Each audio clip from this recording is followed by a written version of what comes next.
This is Citizen Live at 1. A very good afternoon and thank you for joining us. I'm Hussein Mohammed. Now, senior police officers, including the entire Kisumu leadership, have been moved in a mini-police reshuffle. Kisumu County CID Commander David Cheriot has swapped positions with his Isiolo counterpart Moses Tindi, while Machakos County CID Chief Pius Masharia will exchange places with Embu County CID Commander David Kirui. Kisumu OCPD Musa Kongoli and DCIO Henry Ndombi have also been moved in the changes. Kongoli has been moved to Police Headquarters Vigilance House in the operations sections, while Ndombi is the new Machakos DCIO.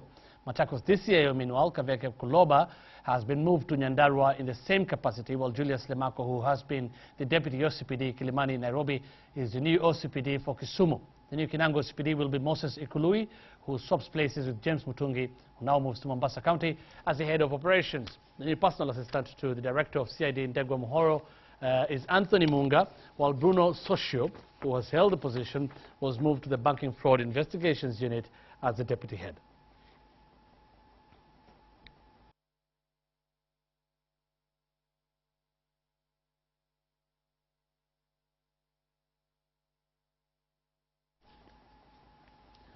The Commission for the Implementation of the Constitution, CIC, has raised the alarm over the Parliamentary Powers and Privileges Amendment Bill of 2014, saying it is in conflict with the spirit of the Constitution. As the CIC issued its advisory to Parliament, newsroom managers through the Kenya Editors Guild have criticized the bill fronted by Eldas MP Adan Kainan as one that threatens to take the country back to the draconian days of gagging the media. The bill, which is due for its second reading before the House, seeks to limit the access to information from parliamentary proceedings, spelling out powers, privileges and immunities of Parliament and its committees to cushion them against libel from content aired in electronic media. A bill which the Kenya Editors Guild says it is opposed to, demanding that some of the clauses which they say are out to muzzle media freedom be expunged. It is not justifiable at all to gag the media and the people of Kenya merely because Parliament wants to be shielded against scrutiny and questioning in an effort to satisfy itself that it discharges its business in an orderly and effective manner. This bill passes, becomes law, all our parliamentary reporters are likely to go to jail. Because basically what this bill is doing, especially if you look at section 33, it is silently or cleverly bringing back what we call criminal libel, such that defamation, we have always known defamation to be a civil action, not a criminal offense. If we leave it to go through, then many of you will face the fate that one of our colleagues faced one time back, called Blamwell Jurori. Yes. The Commission for the Implementation of the Constitution, CIC, has since written an advisory to Parliament regarding the bill which it says violates the spirit of the Constitution. In its advisory, the CIC has recommended amendments and expunging of some clauses, including that which gives the Speaker powers to designate areas within or outside precincts of Parliament where members of the public may assemble to demonstrate. A clause which CIC says is in contravention with the Constitution, arguing that the Speaker is only responsible for actions undertaken within Parliament and not outside Parliament. Do not walk in this path of retrogression. Do not reverse the country's progress. And if this persuasion won't work, what we want to assure the same Parliament is that this is impractical. We are in 2014, not 1982. The progress of this country and the progress of the media is irreversible. The Media Owners Association has issued a statement regarding this. The civil society has spoken. The Editors Guild has spoken. We can't all be wrong. So we expect that reason will prevail and that the amendments that we are seeking. Both the CIC and the Editors Guild are also opposed to a clause in the bill which gives Parliament the same powers as the High Court in its summons of witnesses. Esther Kahumbi, Citizen Live at 1. Tension generated by recent ethnic clashes between two Somali clans in Mandera County has been a matter of national concern for some months now.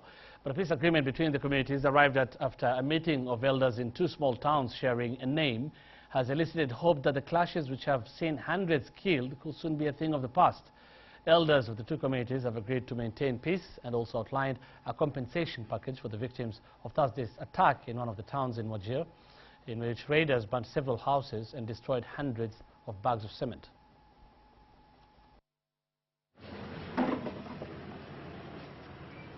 They arrived by vehicles, on foot and in numbers for a crucial peace meeting in Kutulo division. Kutulo straddles the border between Wajer and Mandera counties. Although it had been spared the wave of violence that hit many parts of Mandera County for many months, residents found themselves in the thick of the ongoing clan clashes after armed raiders attacked the small settlement of Lehele in Kutulo Wajer on Thursday last week, torched 7 grass-thatched houses, destroyed about 180 bags of cement, and also destroyed a 10,000 litres water tank. The attackers also allegedly made away with many bags of cement during the raid. The cement was to be used in the construction of 2 classrooms in Lehele Kutulo. For now, residents will have to make do with the only structure used for learning in this remote outpost. Because we're learning here under this tree. Before, actually, the community fled from here for fear of the safety. But there is hope in the horizon. Elders from the Degodia and Garek clans from the 2 towns of Kutulo Mandera and Kutulo Wajer held a 6-hour-long peace meeting where contentious issues were resolved and a compensation package for victims of Thursday's attack arrived at. Area chiefs and other stakeholders also attended the meeting. We have advised the whole public to be in peaceful environment for the whole of their lives. Ile shida imetokea Lehele, na hiyo tumerekebisha kabisa, tumesuluhisha na tumefikia ile kiwango ya kulipa. Ile jamii ya Gare wamekubali kulipa ile damage yote ambayo imetokea hapo. Watu wakae na amani bila shida yoyote, na hakuna jamii yote mbili, kwa sababu tumekaa maka mingi pamoja, isikuwe na shida yote. At the end of the peace meeting, the deep-seated differences and underlying suspicion were cast aside after the locals buried the hatchet. They prayed side by side, walked alongside each other, and even enjoyed a hearty meal together. Kutulo residents, it appears, have set the pace for other leaders in Wajer County and Mandera County on how best communities can pragmatically end the perennial clan conflicts that have stifled development in the region for years. Abdi Osman, Citizen at 1. A 10-year-old boy is a Liberian national and student at Greenstead International School in Nakuru has been admitted to the Rift Valley Provincial General Hospital with Ebola-like symptoms. Also admitted is a nurse who handled him. The 2 are currently in an isolation ward at the hospital as doctors await test results of their samples from the Kenya Medical Research Institute, Kemri, in Nairobi.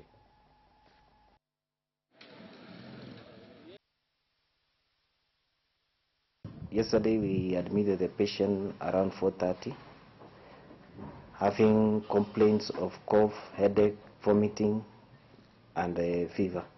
So basically what we are doing now, we've taken the samples, they have gone to Nairobi, we are waiting for the results anytime. Maybe in the next 2 hours we shall have the results. So currently we cannot say that it is a confirmed case, it's just a suspected case of Ebola. Ugandan authorities are still holding the State House vehicle recovered within its territories after reportedly being stolen in Nairobi's Ruai area. This until its logbook is delivered for its release.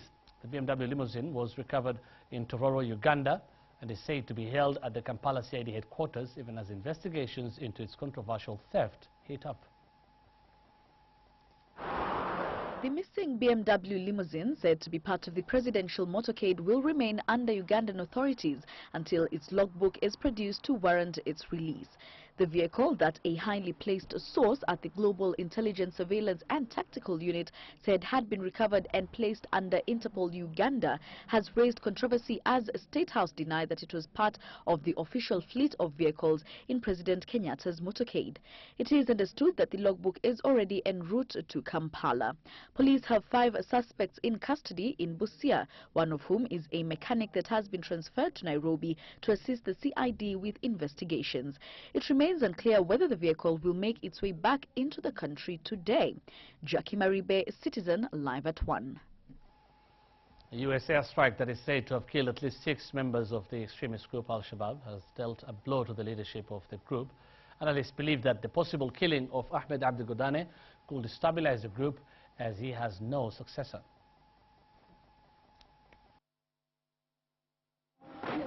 The Al-Shabab leader was in one of two vehicles hit in an airstrike, according to the Somali Islamic extremist group. But the group has not confirmed if indeed Ahmed Abdi Godane was among the 6 people who lost their lives in the strike. If confirmed that he was among those who died, then the leadership gap within the Al-Shabab will be an inevitable source of concern for the group. Ahmed Abdi Godane rose to become a feared jihadist who ran the organization with an iron fist, earning both enemies and friends in equal measure. Especially suspect was how he rose to the helm of an outfit that had glorified locals as being more suited to lead the organization, more so because of the clan loyalties that dominate the political and social life in Somalia. Al-Shabaab's internal rifts became more pronounced last year when Godane killed his would-be successor, Ibrahim al-Afghani. Godane is believed to have been among the planners of the Westgate assault in Nairobi in September last year. Meanwhile, the ongoing joint military offensive by the Somalian National Army and the AMISOM troops have liberated several towns in Middle Shabelle and Hiran regions. The Somali National Army, supported by AMISOM forces, have faced little resistance in the advancement against Al-Shabaab. AMISOM says the operations will continue until the strategic town of Jalalaksi has been captured. For Citizen News at 1, I am Anne Mawathe. Kishugu Member of Parliament Njogu Barua has asked NARC Kenya leader Martha Karua to drop her support for the referendum or risk being politically red-carded in Kirinyaga County. Speaking to Kithiru Village Women Group in Kirinyaga County, the Member of Parliament also warned CORD against expecting any support from Kirinyaga, arguing county residents are firmly against any referendum call. He told the NARC Kenya leader to disengage herself from CORD's activities.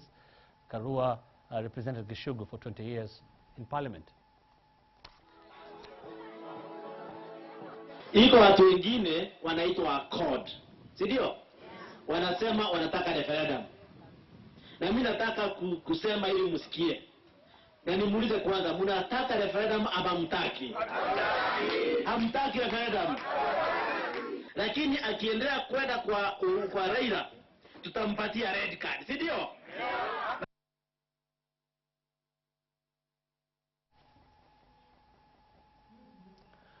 Now, religious leaders from Garissa County want the government to intervene and stop the fights in the county by arresting politicians and businessmen alleged to be fueling the chaos there by bankrolling the militia from a neighboring county.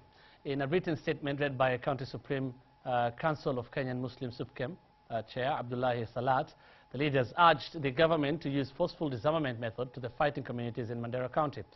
The regional SUPKEM coordinator Abdullahi Salat said it is the duty of the national government to protect the lives of the citizens. They blamed the hired militia for the loss of many lives, property, destruction, and the ravaging drought which is currently hitting the area.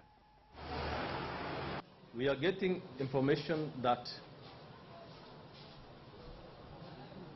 the clan war going there is a politically instigated,